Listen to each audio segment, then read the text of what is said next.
여기 일본의 지하철 연구원이 한국의 지하철은 거품뿐이라면서 할 줄 아는 것이라곤 일본의 기술을 베끼는 것밖에 없다고 소리쳤다 합니다. 그는 한국이라면 이제 학을 떼고 싶다면서 피를 토하듯 한국을 증오한다고 하는데요. 그러던 어느 날 이 남성은 회사의 지시로 인해 거의 억지로 가게 되었다고 합니다. 그렇게 가게 된 한국의 지하철역에서 충격적인 광경을 목격하고는 그의 인생이 180도 뒤바뀌었다고 하는데요. 도대체 그에게 무슨 일이 있었던 걸까요? 제 이름은 다카하시 타케시입니다. JR 일본에서 47년간 신칸센을 연구해온 철도 엔지니어죠. 사실 저는 한국을 정말 싫어했습니다. 일본 철도 기술의 자존심을 짓밟는 나라라고 생각했거든요. 특히 그들이 우리 신칸센의 기술을 모방해 만들었다는 KTX를 볼 때마다 분노가 치밀어 올랐습니다. 그랬던 제 인생이 완전히 뒤바뀌어 버린 건 제 딸 사쿠라가 한국철도공사에 지원하겠다고 선언한 그날부터 시작되었죠. 그리고 제가 인천에서 열린 철도 박람회에 참석하게 되면서 제 인생은 완전히 달라졌습니다. 이쯤 되면 제게 무슨 일이 있었던 건지 궁금하실 것 같네요. 그럼 제 이야기를 들려드리겠습니다. 신칸센이라는 이름을 들으면 아직도 가슴이 벅차오릅니다. 세계 최초의 고속철도, 그 자부심은 제 인생 그 자체였습니다. 40여 년 전 도쿄대 철도공학과를 수석으로 졸업하고 JR 동일본에 입사했을 때가 생각나네요. 당시 신칸센은 이미 세계의 기준이었습니다. 일본의 기술력은 영원히 세계 최고다. 저의 은사님이셨던 야마모토 교수님의 말씀이 아직도 귓가에 생생합니다. 신입 시절, 저는 매일 새벽 4시에 출근했습니다. 신칸센이 첫 운행을 시작하기 전 모든 선로와 차량을 꼼꼼히 점검하는 게 제 일이었죠. 영하의 추위 속에서 레일을 검사하고 한여름 땡볕 아래서 차량 정비를 하면서도 행복했습니다. 그때는 젊었으니까요. 특히 기억에 남는 건 200km H벽을 깨는 프로젝트를 맡았을 때입니다. 팀장님께서 저를 믿고 맡겨주신 첫 큰 프로젝트였죠. 6개월 동안 집에 들어가지도 못하고 연구소에서 밤을 새웠습니다. 아내가 도시락을 들고 연구소로 찾아오곤 했었죠. 결국 우리는 해냈습니다. 그때의 성공이 제 인생의 전환점이 되었어요. 연차가 점점 차면서 저는 기술연구소 책임자로 승진했습니다. N700 시리즈 개발을 주도하게 된 거죠. 시속 300km로 달리면서도 차량 내 물잔이 흔들리지 않는 기술, 그게 바로 일본의 저력이었습니다. 매주 금요일 저녁이면 연구소 동료들과 술을 마시며 이런 이야기를 나눴죠. 우리처럼 될 수 있는 나라는 없어. 100년은 더 기다려야 할 거야. 지금도 연구소 벽면에는 제가 받은 상장들로 가득합니다. 철도기술 대상 3회, 일본공학상, 아시아교통혁신상. 모두 자랑스러운 순간들이었죠. 특히 2010년 천황폐하께서 직접 수여해주신 훈장은 제 인생 최고의 영광이었습니다. 하지만 그런 영광스러운 날들이 계속될 것이라고 여겼던 제 생각과는 다르게 그날 이후 모든 것이 바뀌었습니다. 얼마 전 주말, 평소처럼 신문을 읽고 있을 때였어요. 아버지, 저 한국철도공사에 지원하려고 해요. 사쿠라의 갑작스러운 선언에 커피잔을 떨어뜨릴 뻔했습니다. 말도 안 돼. 내가 왜 한국에? 아버지, 이제는 시대가 달라졌어요. KTX의 기술력은 세계적으로도. 조용히 해. 내가 47년간 쌓아온 자존심을 내가 이렇게. 그날 저녁 식사 자리는 차가웠습니다. 사쿠라는 제 눈을 피했고 아내는 한숨만 쉬었죠. TV에서 한국철도 관련 뉴스가 나오자 리모컨을 던지듯 채널을 돌렸습니다. JR 일본의 수석 엔지니어가 제가 어떻게 딸이 우리의 경쟁국으로 가는 걸 허락할 수 있겠습니까? 그렇게 저는 일주일 내내 잠을 이루지 못했습니다. 연구소 후배들에게 전화해서 사쿠라의 이력서를 넣어보려 했죠. 도쿄의 어느 철도 기업이든 좋으니 제발 한국만 아니길 바랐습니다. 한밤중에 사쿠라의 방에 몰래 들어가 책상을 뒤져보았습니다. KTX의 기술력, 연구 환경, 미래 비전, 꼼꼼하게 정리된 자료들을 보며 가슴이 아팠습니다. 우리 신칸센이 이렇게 추락했나 하는 자괴감이 들었죠. 아버지 세대의 고집이 일본 철도를 이 지경으로 만든 거예요. 사쿠라의 그 말은 비수가 되어 제 가슴을 찔렀습니다. 저는 결국 사쿠라의 뺨을 때리고 말았죠. 47년 동안 단 한 번도 하지 않았던. 그날 이후 사쿠라는 친구 집으로 나가버렸습니다. 아내는 매일 밤 눈물을 흘렸고 저는 위스키로 밤을 보냈습니다. 그러던 어느 날 사장님의 호출을 받았습니다. 다카하시 씨, 다음 주 인천에서 열리는 해외철 도박람회에 참석해주게. KTX의 최신 기술을 평가해야 하네. 순간 손에 쥔 보고서를 구겨쥐었습니다. 하필 이런 시기에 한국이라는 나라가 지금 우리 가족을 괴롭히고 있었기에 가고 싶지 않았거든요. 하지만 윗선에서 가라는 출장을 거스를 수는 없었고 집으로 가서 출장을 준비했죠. 그렇게 인천행 비행기 안에서 저는 내내 불편했습니다. 옆자리에 앉은 젊은 연구원 사토는 한국 방문이 처음이라며 들떠 있었지만 저는 그저 빨리 끝내고 돌아가고 싶을 뿐이었죠. 선배님, KTX가 정말 신칸센을 앞섰다는 게 사실일까요?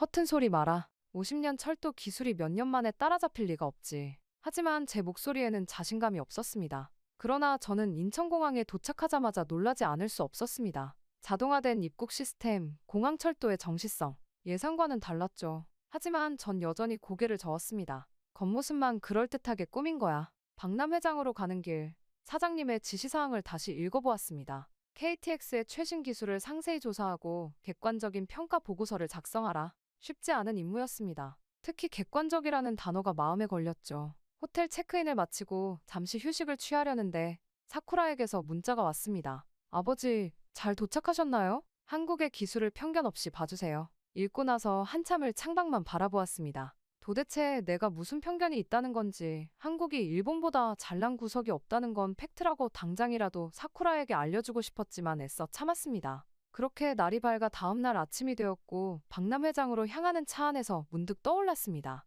20년 전 프랑스 TGV를 처음 봤을 때의 충격이. 그때도 우린 변화의 조짐을 무시했었죠. 일본의 기술이 최고야. 그 한마디로 모든 것을 부정했었습니다. 그때를 생각하니 마음이 더 복잡해졌어요. 그렇게 이런저런 생각을 하다 보니 목적지에 도착했죠. 다카하시 선배님, 도착했습니다. 그 순간 사토의 목소리에 정신을 차렸습니다. 박람회장 입구에 걸린 현수막이 눈에 들어왔습니다. Future of Rail Technology, 미래 철도 기술의 현재. 그렇게 입구에서는 한국철도공사 직원이 우리를 맞이했습니다. 젊은 연구원이었는데 유창한 일본어로 인사를 건네더군요. 다카하시 부장님, 환영합니다. 저희 기술을 소개할 수 있어 영광입니다. 그 순간 제 마음 한켠이 불편해졌습니다. 이런 예의 바른 모습을 보니 한국을 너무 폄하했던 건 아닐까 하는 생각이 들었거든요. 하지만 전 여전히 경계를 늦추지 않았습니다. 47년의 자부심이 쉽게 허물어질 리 없으니까요. 박람회장에 들어서자마자 한국철도공사의 부스가 눈에 들어왔습니다.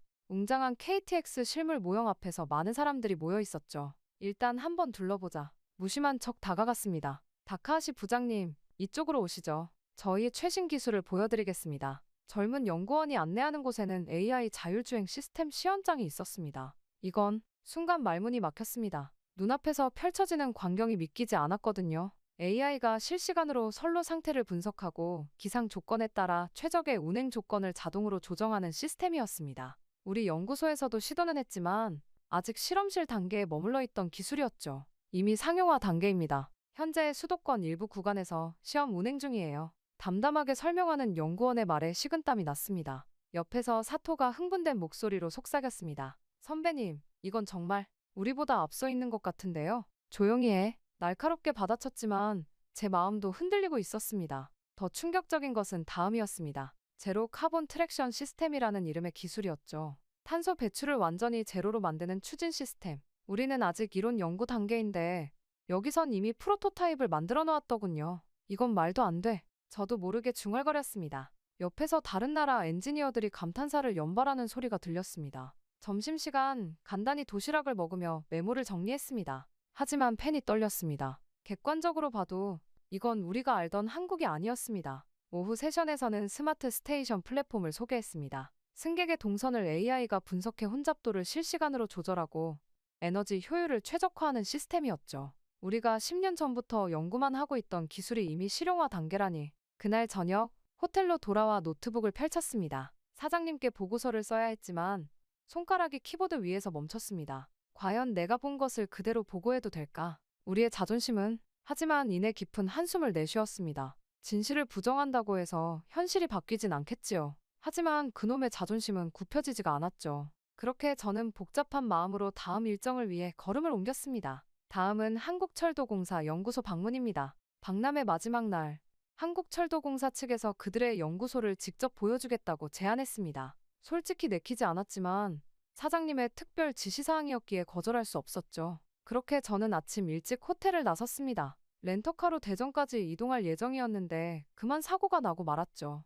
서울 도심의 복잡한 도로에서 우회전을 하던 중이었습니다. 옆 차선에서 갑자기 끼어든 오토바이를 피하려다가 부장님, 괜찮으세요? 순간 사토의 걱정스러운 목소리가 들렸습니다. 다행히 큰 사고는 아니었습니다. 가드레일을 살짝 긁었을 뿐이었지만 렌터카의 범퍼가 크게 파손되었더군요. 죄송합니다만 차가 이 상태로는 운행이 힘듭니다. 수리 기사를 부르면 최소 2시간은. 그때 렌터카 직원의 말에 속이 타들어갔습니다. 30분 뒤면 한국철도공사 연구소와의 중요한 미팅이 있었거든요. 여기서 지각한다면 일본 철도 기술자의 자존심이 무너지는 것과도 같았죠. 어떻게 보면 한국과 일본의 기술자들끼리 만나는 비즈니스와도 같았으니까요. 제가 미팅에 늦었다는 소식이 회사에 알리지기라도 하면 상사에게 실망을 드릴 게 뻔했죠. 그래서 저는 초조하게 시계를 보며 택시를 잡으려 했지만 허사였습니다. 아침 러시아워라 택시를 잡는 것은 불가능해 보였죠. 발만 동동 구르고 있을 때 사토가 조심스럽게 제안했습니다. 선배님, 지하철은 어떨까요? 제가 앱으로 찾아보니 지하철로 가면 30분 정도. 지하철이라고. 처음엔 거절하려 했습니다. 도쿄도 아닌 서울의 지하철을 타고 중요한 미팅에 간다니 생각만 해도 불안했습니다. 복잡한 노선도 한글로 된 안내판. 길을 잃으면 어쩌지? 하지만 달리 방법이 없었습니다. 시계는 이미 9시 15분을 가리키고 있었고 10시 미팅에 늦을 수는 없었죠. 마지못해 고개를 끄덕였습니다. 알았네. 지하철로 가지. 근처 역으로 향하는데 불안감이 점점 커졌습니다. 47년간 신칸센만 연구해온 제가 다른 나라의 대중교통을 이용한다는 게 왠지 모욕적으로 느껴졌달까요. 하지만 한국의 2호선 지하철역에서 본 광경은 충격 그 자체였습니다. 시간에 맞춰오는 지하철 시스템도 놀라웠지만 특히나 환승 시스템은 그야말로 충격적이었어요. 일본 신칸센은 이런 환승 시스템을 갖출 생각을 전혀 하지 못했는데 일본에 이런 시스템이 진작 있었다면 더욱 편리한 사회가 될 수 있었을 것이라고 생각했죠. 연구소로 향하는 길, 한참 동안 마음이 두근거렸습니다. SNS에 무언가를 써야 할 것 같았지만 47년간 쌓아온 신칸센에 대한 자부심이 손가락을 움직이지 못하게 했죠. 하지만 방금 전 경험이 계속 머릿속을 맴돌았습니다. 실시간 위치 추적, 혼잡도 표시, 완벽한 환승 시스템, 이건 단순한 대중교통이 아닌 하나의 완성된 미래 교통 시스템이었습니다. 우리도 이런 시스템을 구상은 했었지. 불현듯 10년 전 제가 제안했던 실시간 승객 정보 시스템이 떠올랐습니다. 하지만 당시 연구소의 반응은 차가웠죠. 기존 시스템으로도 충분합니다. 굳이 비용을 들여 새로운 걸 만들 필요가 있을까요? 휴대폰을 꺼내들었다 넣기를 반복했습니다. 엔지니어로서의 양심과 일본 철도 기술자로서의 자존심이 충돌했죠. 다카하시 선배님, 정말 대단하지 않나요? 우리도 이런 걸 도입했으면 좋겠어요. 사토의 순수한 감탄이 제 마음을 흔들었습니다. 결국 키보드를 두드리기 시작했습니다. 처음엔 짧게 효율적인 시스템이다라고만 쓰려 했는데 글이 자꾸 길어졌습니다. 아마도 이건 제 양심의 소리였을 겁니다. 기술자로서 진실을 보고도 부정하는 건 제 자신을 속이는 일이니까요. 서울의 대중교통 시스템을 경험했다. 글을 쓰면서도 제 손이 떨렸습니다. 이 글이 어떤 파장을 일으킬지, 일본의 동료들이 뭐라고 할지, 하지만 더 이상 진실을 외면하고 싶지 않았습니다. 그렇게 한국의 대중교통 시스템에 대해 아싸나스 업로드를 하고서 1시간 정도 시간이 지났을 때였습니다. 선배님의 SNS를 본 분들이 벌써 100명이 넘게 공유했네요. 그때 들은 사토의 말에 휴대폰을 확인해보니 제 글에 예상치 못한 반응이 이어지고 있었습니다. 일본 신칸센의 대가가 인정한 서울 지하철, 다카하시 타케시가 본 한국의 교통혁신, 글이 순식간에 퍼져나가고 있었습니다. 속으로 한숨을 내쉬었습니다. 이제 돌이킬 수 없겠구나. 하지만 이상하게도 마음은 편안했습니다. 마치 오랫동안 가슴에 묵혀두었던 무거운 돌을 내려놓은 것 같달까요? 그렇게 휴대폰이 계속 울렸습니다. 해외 철도 전문가들의 댓글이 달리기 시작했고 각국의 엔지니어들이 저희 관찰에 동의한다는 반응을 보였습니다. 심지어 프랑스 국영철도 연구소의 수석 연구원도 정확한 분석이라며 긴 댓글을 달았더군요. 아버지, 글 잘 봤어요. 용기 내주셔서 감사해요. 사쿠라의 두 번째 메시지였습니다. 이번에는 답장을 보내려다 말았습니다. 아직은 더 봐야 했으니까요. 저는 한국의 지하철과 철도 기술에 대해 더 자세히 알아봐야겠다는 생각을 했습니다. 그렇게 다시 철도연구소로 향했죠. 그렇게 연구소에 도착하자 젊은 연구원이 우리를 맞이했습니다. 그의 환한 미소가 왠지 모르게 마음을 불편하게 했습니다. 이제 와서 깨닫게 된 진실이 부끄러웠기 때문일까요? 다카하시 부장님의 SNS 글을 보고 정말 감동했습니다. 저희가 준비한 것들을 보여드리겠습니다. 그의 말에 저는 고개를 끄덕였습니다. 이제 더 이상 도망칠 수는 없었습니다. 진실을 마주할 시간이었으니까요. 그렇게 한국철도공사 연구소는 제 예상과 완전히 달랐습니다. 제가 상상했던 후진국의 허름한 시설이 아니었죠. 마치 NASA 연구소에 온 것 같은 느낌이었습니다. 이쪽이 저희의 메인 연구동입니다. 그렇게 김민석 연구원의 안내를 따라 들어선 곳에서 저는 걸음을 멈출 수밖에 없었습니다. 거대한 제어실 한가운데 홀로그램이 떠 있었거든요. 전국의 KTX 노선이 실시간으로 표시되고 있었습니다. 이건 AI 기반 통합관제 시스템입니다. 모든 열차의 운행을 실시간으로 모니터링하고 날씨와 선로 상태까지 고려해 최적의 운행 조건을 도출합니다. 순간 말문이 막혔습니다. 우리 연구소에서도 비슷한 시스템을 구상 중이었지만 아직 설계 단계에 머물러 있었거든요. 이쪽으로 오시죠. 다음은 시험선로였습니다. 실제 크기의 KTX가 테스트 중이었는데 차량 지붕에 태양광 패널이 설치되어 있더군요. 자체 전력 생산이 가능한 친환경 시스템입니다. 현재 상용화 직전 단계예요. 사토가 눈을 빛내며 질문을 쏟아냈지만 저는 한동안 말을 잊지 못했습니다. 우리는 아직 이런 기술을 상상조차 못하고 있었으니까요. 특히 충격적이었던 건 연구원들의 나이였습니다. 대부분이 20-30대였고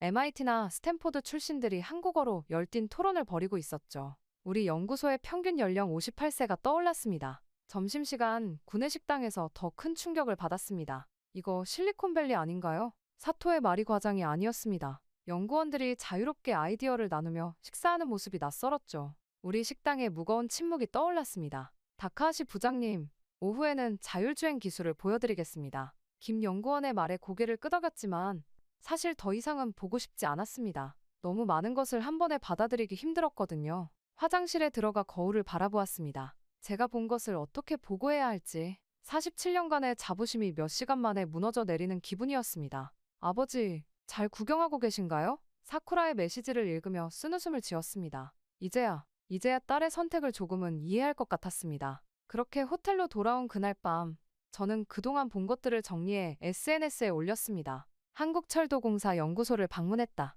AI 기반 통합관제 시스템, 자체 전력 생산이 가능한 친환경 고속철도, 젊은 연구진들의 혁신적인 문화, 우리가 상상했던 것 이상이다. 이제는 인정해야 할 때다. 한국의 철도 기술이 세계를 선도하고 있다.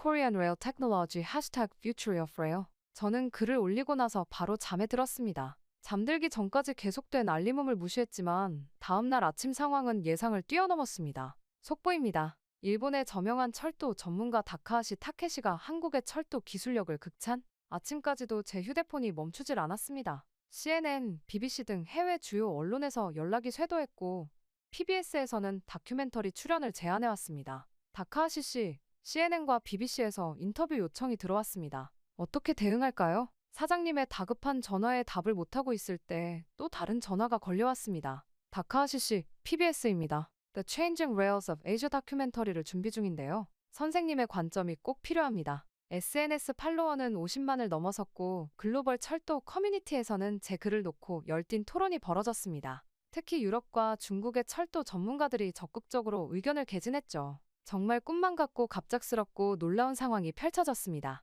다카하시의 증언은 충격적이다. 아시아 철도 기술의 패러다임이 바뀌고 있다. 프랑스 국영철도 수석 연구원이 제 영상에 댓글을 달았습니다. 또한 일본 철도계의 상징적 인물이 인정한 한국의 기술력. 이는 단순한 찬사가 아닌 시대의 변화를 알리는 신호다. 라고 영국 철도협회장이 댓글을 달아주시기도 했죠. 그렇게 일본 내 반응은 극명하게 갈렸습니다. 젊은 엔지니어들은 제 글을 적극 지지했지만 고위층의 반응은 차가웠죠. 배신자, 47년의 경력을 하루아침에 저버리다니. 선배들의 문자가 이어졌습니다. 하지만 이미 돌이킬 수 없었습니다. CNN 인터뷰를 앞두고 거울을 보며 생각했습니다. 이제는 말해야 해. 우리가 변화하지 않으면 영원히 뒤처질 거야. Mr. Takahashi, we're ready to start the interview. 스튜디오에 불이 켜졌습니다. 제 인생에서 가장 긴장되는 순간이 시작되려 하고 있었죠. First question.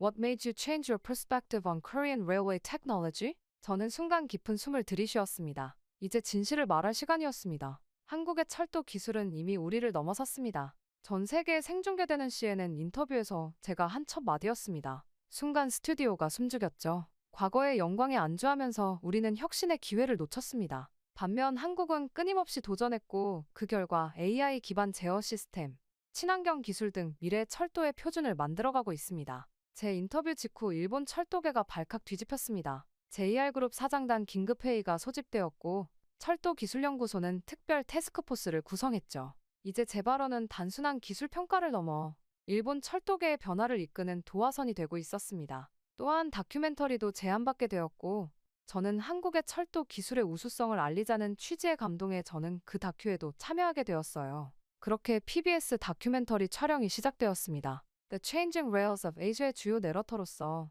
전 한국과 일본의 철도 기술을 비교 분석하게 됐죠. 신칸센이 상징하는 과거의 완성도와 KTX가 보여주는 미래의 혁신성. 우리는 이제 선택의 기로에 서 있습니다. 다큐멘터리는 전 세계 철도 전문가들 사이에서 뜨거운 반향을 일으켰습니다. 특히 유럽과 미국의 철도 기업들이 한국 기술 도입을 검토하기 시작했다는 소식이 들려왔죠. 같은 시기 일본 경제산업성이 저를 긴급 자문위원으로 위촉했습니다. 철도 산업 혁신을 위한 태스크포스를 구성한다는 것이었죠. 다카하시 씨의 용기 있는 고백이 우리 철도 산업의 새로운 전환점이 될 것입니다. 경제산업성 장관의 말에 고개를 숙였습니다. 이제 정말 제가 할 일을 한 것만 같았거든요. 저녁, 사쿠라에게서 문자가 왔습니다. 아버지, TV에서 봤어요. 자랑스러웠어요. 그렇게 저는 휴대폰을 내려놓으며 창밖을 바라보았습니다. 이제 정말 돌이킬 수 없는 강을 건넌 것 같았습니다. 하지만 이상하게도 마음이 편안했습니다. 그날 저녁, 오사카 출장에서 돌아온 제가 찾은 곳은 신칸센 차량기지였습니다. 47년간 매일 아침 출근하던 곳이지만 오늘따라 모든 게 달라 보였습니다. 여기가 세계 최고였지. 밤하늘 아래 늘어선 신칸센들을 바라보았습니다. 매끈한 차체, 완벽한 디자인. 하지만 이제는 알았습니다. 이 완벽함이 오히려 우리의 발목을 잡았다는 것을. 야간 점검을 하는 젊은 기술자들이 보였습니다. 예전에 저 같네요. 기술의 완성도를 높이는 것만이 최선이라 믿었던. 하지만 세상은 이미 다른 방향으로 움직이고 있었습니다. 한국이 아니었다면 이런 광경에 감사함을 느끼지 못했을 거고 편견에 갇혀서 좁은 세상에서 살아갔겠다는 생각이 들었죠. 저는 그렇게 사무실로 돌아와 책상 위 상장들을 하나씩 살펴보았습니다. 일본 철도기술대상, 아시아 교통혁신상. 이런 것들이 우리의 시야를 가렸던 걸까요? 그때 밤늦은 시간이었음에도 누군가 저를 찾아왔습니다. 다카하시 부장님, 밤늦게 연구소를 찾은 건 다름 아닌 젊은 연구원 야마모토였습니다. 부장님 인터뷰를 보고 결심했습니다. 저 한국으로 유학을 가려고 합니다. 순간 가슴이 먹먹해졌습니다. 야마모토는 우리 연구소의 차세대 리더로 점 찍어둔 인재였습니다. 그래, 잘 생각했다. 제 대답에 야마모토의 눈이 커졌습니다. 부장님, 이제는 우리가 배워야 할 때다. 내가 가서 많이 배워오거라. 그날 밤, 저는 연구소 옥상에서 오랜 시간을 보냈습니다. 멀리 도쿄 시내의 불빛 너머로 달리는 신칸센이 보였습니다. 저 신칸센을 이제는 바꾸어야겠다는 생각을 하게 되었죠. 저는 그렇게 휴대폰을 꺼내 한국에서 찍은 사진들을 다시 보았습니다. KTX 연구소의 홀로그램 관제 시스템, 자율주행 테스트 트랙, 젊은 연구진들의 열정적인 모습. 우리가 놓친 게 뭘까? 중얼거리며 노트를 펼쳤습니다. 그리고 써내려가기 시작했습니다. 일본 철도의 현주소. 1. 과거의 성공의 안주. 2. 변화를 두려워하는 문화. 3. 수직적 조직 구조. 4. 젊은 인재 육성 실패. 5. 디지털 전환 지원. 반면 한국은 1. 과감한 기술 투자. 2. 실패를 두려워하지 않는 도전 정신. 3. 자유로운 연구 문화. 4. 글로벌 인재 영입. 5. AI, 빅데이터 중심 혁신. 우리가 놓친 것들에 대하여 적다 보니 새벽이 되어서야 연구소를 나왔습니다. 저는 그렇게 연구소에서 적었던 노트를 보면서 새로운 보고서를 작성했습니다. 우리가 보완해야 하는 부분에 대해 기술한 보고서였죠. 저는 새벽에 그 보고서 작성을 마치고 사장님께 이메일로 제출했습니다. 그렇게 다음날 아침, 예상했던 대로 저는 사장실로 호출됐습니다. 자네가 준비한 보고서가 맞나? 사장님의 책상 위에는 제가 밤새 작성한 일본 철도의 현주소와 혁신 방안이 놓여 있었습니다. 네, 우리가 나아가야 할 방향입니다. 그렇게 사장님은 한참을 말없이 보고서를 읽으셨습니다. 자네, 47년 동안 이런 생각을 하고 있었나? 아닙니다. 한국에서 깨달았습니다. 우리는 완벽한 아날로그에 매달려 디지털 혁명을 놓쳤습니다. 그 순간 창밖으로 출근하는 신칸센이 지나갔습니다. 여전히 아름다웠지만 이제는 달라 보였습니다. 경영진 회의를 소집하겠네. 자네가 직접 발표해주게. 저는 사장님께 감사하다는 말씀을 드렸습니다. 이제 정말로 변화할 수 있을 것 같다는 생각이 들었어요. 그렇게 시간이 흘러 퇴근 무렵이 되었고 사쿠라에게서 전화가 왔습니다. 아버지, 한국철도공사 최종 면접이 다음 주예요. 이번에는 망설이지 않았습니다. 아빠가 추천서를 써줄게. 한국, 그곳이라면 딸이 많은 것을 배울 수 있다는 걸 너무나 잘 알았으니까요. 다카하시 부장님, 2시간 뒤 임원회의 시작입니다. 저는 그렇게 비서의 알림을 받고 발표 자료를 다시 한번 점검했습니다. 몇 번이고 자료를 다시 읽고 나서야 편안한 마음으로 회의실을 갈 수 있었죠. 그렇게 가게 된 대회의실은 이미 긴장감이 감돌고 있었습니다. JR-동일본의 모든 임원진과 기술연구소장들이 모여 있었죠. 50년 가까이 쌓아온 신칸센의 자부심을 가진 이들 앞에서 제가 새로운 변화를 제안하는 것입니다. 우리는 지금 기로에 서 있습니다. 프로젝터에 한국철도공사의 AI 관제 시스템이 띄워졌습니다. 이것은 더 이상 단순한 철도 기술의 문제가 아닙니다. 디지털 혁명의 시대에 우리는 여전히 아날로그의 완성도만을 추구하고 있습니다. 회의실이 술렁였습니다. 나이 지긋한 임원들의 얼굴이 굳어갔지만 젊은 연구소장들의 눈빛은 달랐습니다. 구체적인 제안을 들어보지. 사장님의 말씀에 제 심장이 빨라졌습니다. 이제 돌이킬 수 없는 강을 건너는 순간이었습니다. 우리가 제안하는 것은 세 가지입니다. 그때 프레젠테이션 화면이 넘어갔습니다. 첫째, 한국철도공사와의 기술 협력 프로젝트입니다. AI 기반 관제 시스템과 친환경 동력 기술을 공동 개발하는 것입니다. 임원들 사이에서 술렁임이 커졌습니다. 둘째, 연구소 조직 개편입니다. 평균 연령 58세인 현재 구조를 개선해 젊은 연구진 영입을 대폭 확대하고 글로벌 인재 채용을 시작해야 합니다. 나이든 임원들의 표정이 더욱 어두워졌습니다. 마지막으로 디지털 전환 추진단 신설입니다. 빅데이터, AI 전문가를 영입해 철도 운영의 전면적인 디지털화를 추진해야 합니다. 발표가 끝나자 무거운 침묵이 흘렀습니다. 첫 번째 질문은 오노 전무에게서 나왔습니다. 다카하시 부장, 자네는 우리의 자존심을 팔아넘기자는 건가? 아닙니다. 저는 우리의 자존심을 지키자는 겁니다. 하지만 그 방법은 과거에 안주하는 것이 아닌 새로운 도전이어야 합니다. 허튼 소리. 우리의 기술은 더 이상 세계 최고가 아닙니다. 제 단호한 목소리에 회의실이 얼어붙었습니다. 방금 전화를 받았습니다. 사장님이 입을 여셨습니다. 독일 철도청에서 한국의 기술 도입을 결정했다고 하더군요. 한국의 기술을 배우는 것은 더 이상 퇴화되고 어리석은 결정이 아닌 것 같아요. 이제 그만 결단을 내려야 할 것 같습니다. 그렇게 회의는 밤늦게까지 이어졌습니다. 치열한 토론 끝에 결국 제 제안은 통과되었습니다. 47년 만에 첫 승리였습니다. 그렇게 기쁜 마음으로 연구소를 나서는데 휴대폰이 울렸습니다. 사쿠라였습니다. 아버지, 추천서 감사합니다. 덕분에 최종 면접까지 올 수 있었어요. 사쿠라의 들뜬 목소리를 들으니 순간 눈물이 흘러나왔어요. 단순히 한국이라는 나라라는 편견에 갇혀서 반대하고 딸을 다그쳤던 지난 날들을 떠올리니 울컥하더라고요. 저는 그래서 사쿠라에게 떨리는 목소리로 말했습니다. 사쿠라야, 아빠가 미안하다. 내가 먼저 보았던 거야. 우리가 가야 할 길을. 저는 그때 도쿄의 밤하늘을 올려다보았습니다. 이제야 보입니다. 우리가 걸어가야 할 그 길이. 사쿠라는 이제라도 알았다면 옳은 방향대로 가면 되는 거라고 말해주었죠. 저는 그 순간 정말 한국을 가길 잘했다는 생각이 들었습니다. 한국을 갈 수 있었던 지난날의 감사함이 밀려오더라고요. 이제 어떤 준비를 시작해야 할까요? 연구소 개혁안이 통과되고 이틀 뒤 젊은 연구원들이 제 사무실로 몰려왔습니다. 우선 한국 측과 협력 프로젝트를 논의해야 합니다. 말이 끝나기도 전에 야마모토가 손을 들었습니다. 제가 한국어를 공부하고 있습니다. 프로젝트 팀에 지원하고 싶습니다. 다른 연구원들도 하나둘 손을 들었습니다. 젊은 그들의 눈빛에서 도전 의지가 느껴졌습니다. 첫 번째 화상회의는 한국철도공사 연구진들과 함께였습니다. 김민석 연구원이 반갑게 인사했습니다. 다카하시 부장님, 우리도 막 TF팀을 꾸렸습니다. 함께 새로운 길을 만들어가죠. 회의는 5시간 동안 이어졌습니다. AI 기술 협력, 친환경 동력 시스템 개발, 양국 연구원 교류, 구체적인 계획들이 하나씩 만들어졌습니다. 아버지, 제가 통역을 맡아도 될까요? 사쿠라의 제안에 깜짝 놀랐습니다. 너, 한국어를? 3년 전부터 공부해왔어요. 이날을 위해서. 갑자기 제 눈가가 뜨거워졌습니다. 딸은 이미 오래전부터 이 순간을 준비하고 있었던 거죠. 변화는 생각보다 빨리 진행됐습니다. 한 달 만에 20명의 젊은 연구진이 새로 합류했고 디지털 전환 추진단이 출범했습니다. 연구소의 평균 연령이 10살이나 낮아졌죠.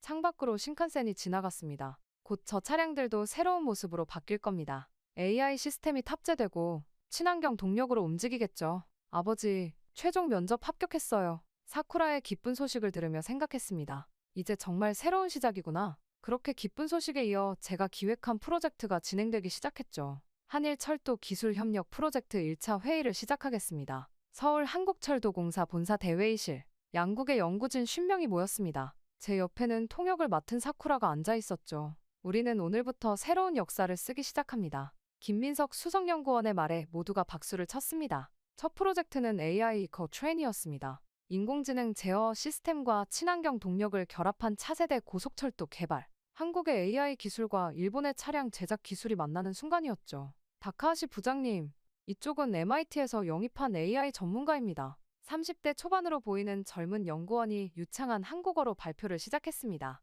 실시간 학습이 가능한 AI가 날씨, 선로 상태, 승객 수에 따라 최적의 운행 조건을 도출합니다. 옆에서 들려오는 사쿠라의 통역을 들으며 생각했습니다. 이제야 우리도 미래를 향해 달리기 시작하는구나. 회의는 밤늦게까지 이어졌습니다. 양국 연구진들은 서로의 기술을 공유하고 새로운 아이디어를 제안했습니다. 나이나 직급에 상관없이 자유롭게 의견을 나누는 모습이 인상적이었죠. 아버지, 정말 행복해 보이세요. 회의가 끝나고 호텔로 돌아가는 길, 사쿠라가 말했습니다. 그래, 이제야 진정한 엔지니어가 된 것 같구나. 기술에는 국경이 없다는 걸 너무 늦게 깨달았어. 다음 날 경부고속철도 시험 구간에서 첫 테스트가 시작됐습니다. 한국의 제어 시스템과 일본의 차량이 처음으로 만나는 순간 모두의 마음이 긴장으로 가득했습니다. 시스템 정상, 열차 출발합니다. 레일을 달리는 소리가 들리자 저도 모르게 눈시울이 붉어졌습니다. 이것이 진정한 혁신이구나. 서로를 인정하고 배우면서 만들어가는 미래. 프로젝트는 예상보다 빠르게 진행됐습니다. 한국의 젊은 연구진들은 끊임없이 새로운 아이디어를 제시했고 우리의 노하우와 만나 시너지를 만들어냈죠. 특히 인상적이었던 건 오픈 이노베이션 시스템이었습니다. 모든 연구원이 실시간으로 아이디어를 공유하고 토론하는 플랫폼이었죠. 처음에는 낯설었지만 이제는 이게 더 자연스럽습니다. 다카하시 부장님, 빅뉴스입니다. 야마모토가 들뜬 목소리로 달려왔습니다. 독일 철도청이 우리 프로젝트에 참여하고 싶다고 합니다. AI 이코 트레인의 기술력을 인정했다네요. 세계가 주목하기 시작한 겁니다. 한일 철도 기술 협력은 이제 글로벌 표준이 되어가고 있었습니다. 저녁, 사쿠라와 한강변을 거닐었습니다. 아버지, 이제 진짜 시작이네요. 그래, 이제 시작이야. 너와 함께. 강 건너로 KTX가 지나갔습니다. 곧 저기에 우리가 함께 만든 새로운 열차가 달리겠죠. 한국과 일본의 기술이 만나 만든 진정한 혁신의 상징이. 그렇게 저는 지금까지 있었던 일들을 떠올려 보았습니다. 돌이켜보면 한국은 제게 세 가지 큰 깨달음을 주었죠.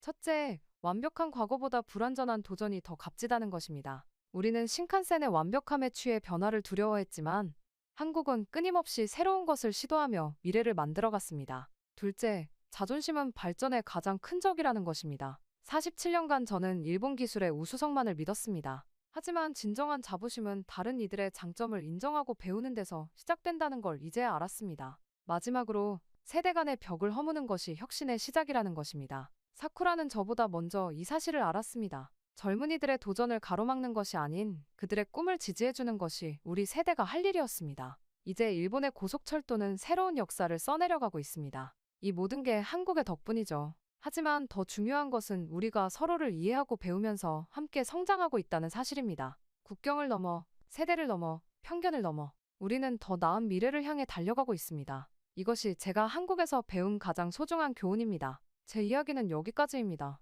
길었던 이야기를 들어주신 모든 분들께 감사의 말씀 전하고 싶어요. 행복하세요.